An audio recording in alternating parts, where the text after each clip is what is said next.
सार्वजनिक बांधकाम विभागाच्या वतीने रायगड जिल्ह्यासह पोलादपूर येथे 760 कोटींच्या विविध विकास कामांचे भूमिपूजन व उद्घाटन। रायगड जिल्ह्यात सार्वजनिक बांधकाम विभागाच्या वतीने हाती घेण्यात आलेल्या 14 विकास कामांचे उद्घाटन व 48 विकास कामांचे भूमिपूजन बुधवारी ऑनलाईन पद्धतीने पार पडले।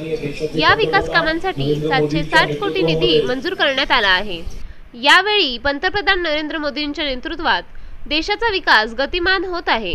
मोदीजींचा आदर्श घेऊनच महाराष्ट्रात मुख्यमंत्री एकनाथ शिंदे आणि उपमुख्यमंत्री देवेंद्र फडणवीस व उपमुख्यमंत्री अजित पवार यांच्या नेतृत्वाखाली राज्य सरकार विविध प्रकारची विशेषतः पायाभूत सुविधा उभारणीची विकास कामे गतिमान पद्धतीने करीत आहे, असे यावेळी मंत्री रवींद्र चव्हाण बोलताना म्हणाले। नवी मुंबई येथील कोकण भवन येथे संपन्न झालेल्या उद्घाटन आणि भूमिपूजन समारंभास उद्योग मंत्री उदय सामंत, महिला व बालविकास मंत्री आदिती तटकरे, आमदार प्रवीण दरेकर, आमदार निरंजन डावखरे हे ऑनलाईन पद्धतीने उपस्थित होते।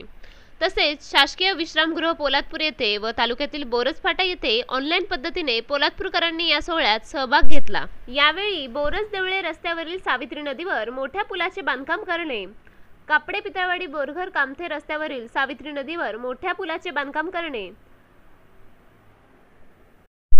पोलादपूर शहरात नवीन शासकीय विश्रामगृहाचे बांधकाम करणे या कामांचे भूमिपूजन करण्यात आले। तसेच कोंडवी देवपूर रस्त्यावर चोळई नदीवर मोठ्या पुलाचे बांधकाम करणे या। कृपया झंझावात सोबत जोडून राहण्यासाठी लाईक करा, शेअर करा, सबस्क्राइब करा आणि बेल आयकॉनवर क्लिक करा।